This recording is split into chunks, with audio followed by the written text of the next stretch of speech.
Home guard भरती 2026 महाराष्ट्र। नमस्कार विद्यार्थी मित्रांनो, तुमच्यासाठी अतिशय आनंदाची बातमी घेऊन आलाय। होमगार्डची भरती निघत आहे आणि शिक्षण फक्त 10वी पास लागते। महाराष्ट्रातील आपण कोणत्याही जिल्ह्यातले असाल तर मुला मुलींना फॉर्म भरता येणार आहे। तर येणाऱ्या दिवसामध्ये होमगार्डची भरती निघत आहे। शासनाचे जे विद्यार्थी मित्रांनो हालचाली या ठिकाणी सुरू झालेले आहे, लक्षात ठेवा।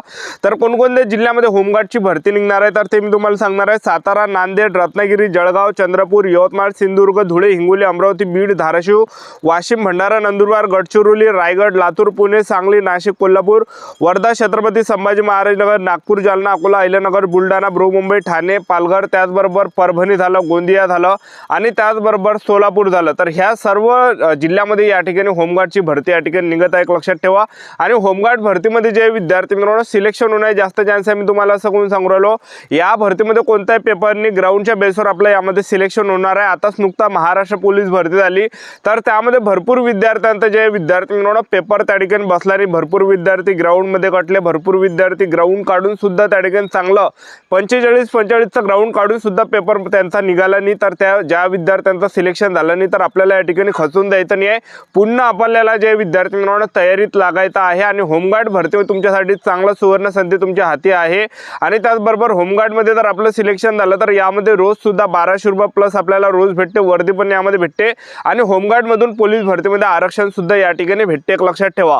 तर कधीपर्यंत होमगार्डची भरती निघणार आहे याबद्दल तुम्हाला माहिती सांगणार आहे। ग्राउंड वगैरे किती आहे, उंची वगैरे किती आहे, संपूर्ण माहिती तुम्हाला सांगणार आहे। इव्हेंट वगैरे असणार आहे, काय कोणकोणते असणार आहे। आजचा व्हिडिओ खूप महत्त्वाचा होणार आहे। व्हिडिओ शेवटपर्यंत बघा आणि व्हिडिओला आताच लाईक करा। नमस्कार विद्यार्थी मित्रांनो, माझी नोकरी कॉर्नर यूट्यूब चॅनलवर मी गोपाल अनखडे तुमचं सर्वांचं सहर्ष स्वागत करतो। तर मित्रांनो व्हिडिओचा थंबनेल बघून तुमच्या लक्षात आलं असेल की आपला व्हिडिओ कोणत्या टॉपिकवर होणार आहे।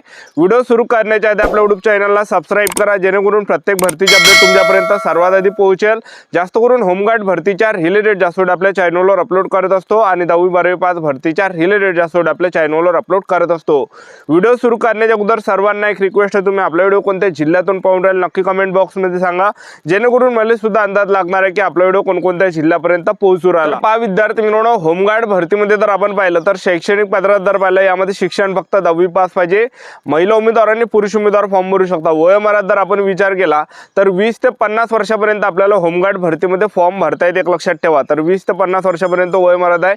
आणि फीचा जर आपण विचार केला तर तुम्ही कोणती कॅटेगरी असा SC ST OBC EWS NTV जो पण SBC SCBC कोणती कॅटेगरी असाल तर 1 रुपया सुद्धा आपल्याला फी यामध्ये द्यावं लागणार आहे, कारण की होमगार्ड भरतीमध्ये 1 रुपया सुद्धा फी नसते, एक लक्षात ठेवा, ठीक आहे। आता होमगार्डची जी लास्ट भरती आली होती 2024 ला लास्ट भरती होमगार्डची आली होती।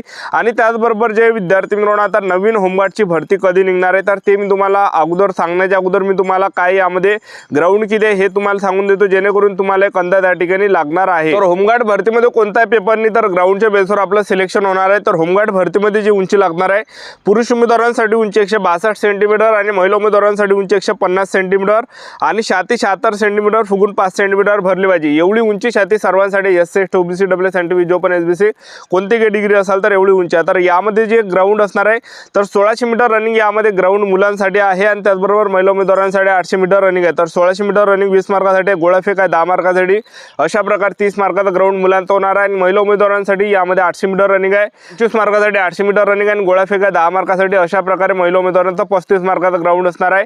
आणि तांत्रिकचे पण आपल्याला मार्क भेटणार आहे, जसं ITI वगैरे झाले, NCC वगैरे झालं, वाहन चालवण्याचा परवाना वगैरे असेल तर याचे काही बोनस मार्क्स आपल्याला भेटणार आहे, ते पुढे तुम्हाला सांगणारच आहे।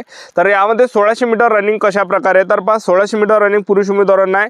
तुम्ही जर 5 मिनिट 10 सेकंड किंवा त्यापेक्षा कमी आले तर 20 मार्क भेटणार आहे। त्याचबरोबर 5 मिनिट 10 सेकंड ते 30 पर्यंत आले तर तुम्हाला 18 मार्क भेटणार। 5 मिनिट 10 सेकंड ते 5 मिनिट 30 सेकंड पर्यंत आले तुम्हाला 18 मार्क भेटणार आहे। 5 मिनिट 30 सेकंड ते 5 मिनिट 50 सेकंड पर्यंत आले 16 मार्क। 5 मिनिट 50 सेकंड ते 6 मिनिट 10 सेकंड पर्यंत आले 14 मार्क। 6 मिनिट 10 सेकंड ते 6 मिनिट 30 सेकंड पर्यंत आले 12 मार्क। 6 मिनिट 30 सेकंड ते 6 मिनिट 50 सेकंड पर्यंत आले 10 मार्क। 6 मिनिट 50 सेकंड ते 7 मिनिट 10 सेकंड पर्यंत आले 6 मार्क। आणि 7 मिनिट 10 सेकंड ते 7 मिनिट 30 उमेदवारांसाठी तर पहिला 800 मीटर रनिंग आहे। 2 मिनिट 50 सेकंड किंवा त्यापेक्षा कमी आले तर 25 मार्क भेटणार आहे। 2 मिनिट 50 सेकंड ते 3 मिनिटापर्यंत आले 22 मार्क। 3 मिनिट ते 3 मिनिट 10 सेकंड पर्यंत आले 18 मार्क। 3 मिनिट 10 सेकंड ते 3 मिनिट 20 सेकंड पर्यंत आले 14 मार्क। 3 मिनिट 20 सेकंड ते 3 मिनिट 30 सेकंड पर्यंत आले 10 मार्क। 3 मिनिट 30 सेकंड ते 3 मिनिट 40 सेकंड पर्यंत आले 6 मार्क। 3 मिनिट 40 सेकंड ते 3 मिनिट 50 सेकंड पर्यंत जर तुम्ही आले तर 4 मार्क आपल्याला या ठिकाणी भेटणार आहे। आणि 3 मिनिट 4 मिनिटापर्यंत आले 2 मार्क आपल्याला भेटणार आहे। तर अशा प्रकारे यामध्ये 1600 मीटर 800 मीटर आहे।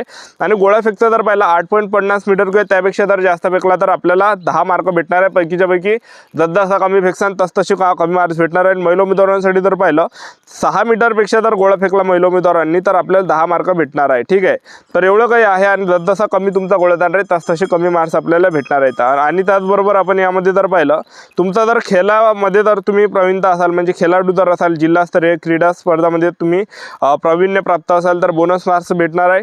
त्याचबरोबर ITI केला असेल तर बोनस मार्क्स भेटणार आहे. NCC B certificate NCC certificate असेल तर बोनस मार्क्स भेटणार आहे.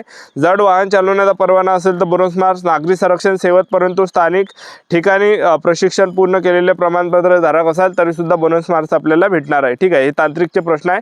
अशा प्रकारे आपलं निवड होते. तर यामध्ये कटऑफचा जर आपण विचार केला तर मुलांचा 30 पैकी जो कटऑफ जातो 28 झाला 27 झालो अशा प्रकारे कटऑफ जातो मुलांचा. आणि महिला उमेदवारांसाठी जर पाहिलं तर 35 पैकी जो कटऑफ जाते 32 झालं. त्याचबरोबर 33 34 अशा प्रकारे कटऑफ महिला उमेदवारांचा जातो सिलेक्शन होण्यासाठी. ठीक आहे, तर आता या ठिकाणी होमगार्डची भरती कोणकोणत्या जिल्ह्याची निघणार आहे तर बस सर्वात अगोदर तो जिल्हा असणार आहे तर परभणी जिल्ह्याची आता भरती येणार आहे. त्याचबरोबर जे गोंदिया जिल्ह्याची येणार आहे, सोलापूर जिल्ह्याची पण येणार आहे, एक लक्षात ठेवा. ठीक आहे, तर ह्या 3 जिल्ह्याची जी भरती याच्या अगोदर होमगार्डची झाली नाही तर ह्या 3 जिल्ह्यामध्ये सुद्धा होमगार्डची भरती पाहायला भेटणार आहे.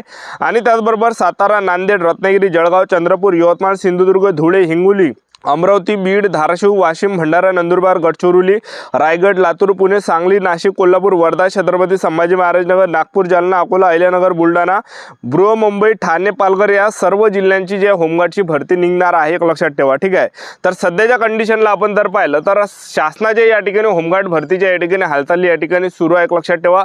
आता मे महिन्यापर्यंत पोलीस भरती या ठिकाणी उरकणार आहे आणि त्याचबरोबर होमगार्ड भरती जे विद्यार्थी मिळवणं त्याच्यानंतर येणार आहे एक लक्षात ठेवा. तर याच्या अगोदर जर आपण या ठिकाणी पाहिलं होमगार्डची जी भरती आली होती 2024ला होमगार्डची भरती आली होती 9000 जागांसाठी 2024ला. तर त्यावेळेस जर आपण पाहिलं तर पहिले त्यावेळेस जे विद्यार्थी मिळवणं 2023ची पोलीस भरती त्यांनी उरकून घेतली होती. 2023ची पोलीस भरती उरकल्यानंतर त्यामधले जे काही जवान आहे होमगार्डचे जे जवान आहे ते पोलीसमध्ये लागले होते तर त्या काही जागा रिक्त होत्या आणि अगोदर सुद्धा त्या जागा रिक्त होत्या. त्यामुळे 2024ला त्यांनी होमगार्डची जी विद्यार्थी मिळवणं भरती त्या ठिकाणी काढली. जवळपास ऑगस्ट महिन्यापर्यंत ती भरती निघाली होती 90,000 जागांसाठी. या सर्व जिल्ह्यामध्ये निघाली होती, चांगल्या जागा होत्या. आता यावर्षी जर कंडिशन पाहिली तर 2024मध्ये सुद्धा पोलीस भरती निघाली होती. 2024ला पोलीस भरती निघाली होती. त्यामधले जे काही होमगार्डचे जवान आहे ते पोलीस भरतीमध्ये लागले होते तर त्या जागा त्या ठिकाणी खाली आहे. त्याचबरोबर काही काही होमगार्ड SSC GD मध्ये सुद्धा मागच्या वर्षी लागले 2024मध्ये आणि इतर सुद्धा नोकऱ्यामध्ये लागले. आणि काही काही जण सोडून सुद्धा जाते, ड्युटी सोडून सुद्धा देते आणि त्याचबरोबर काही काही मृत सुद्धा पावते तर त्या काही जागा रिक्त राहते. आणि 2025ला सुद्धा जे विद्यार्थी मिळवणं या ठिकाणी होमगार्डचे जे जवान आहे तर हे या ठिकाणी लागले. आता जे पोलीस भरती निघाली होती तर यामध्ये सुद्धा पोलीस भरतीमध्ये होमगार्ड लागले. तर ते जे आता होमगार्डच्या जागा त्या ठिकाणी जाहीरनामा त्या ठिकाणी देणार आहे म्हणजे त्या ठिकाणी जे ते जागा सोडणार आहे आणि पोलीस भरतीमध्ये जॉईन होणार आहे तर त्या काही जागा या ठिकाणी रिक्त राहणार आहे. तर होमगार्डची जी भरती आहे तर ही जे विद्यार्थी मिळवणं ऑगस्ट महिन्यापर्यंत आपल्याला या ठिकाणी पाहायला भेटणार आहे. आतापासून आपापल्या तयारीमध्ये लागा. आपलं YouTube चॅनल सबस्क्राईब करून ठेवा वेळोवेळी अपडेट देत राहणार होमगार्ड भरतीबद्दल. तर ऑगस्ट महिन्यापर्यंत ही भरती निघणार आहे. जय आजच्या साठी आमचा व्हिडिओ नेक्स्ट व्हिडिओमध्ये जय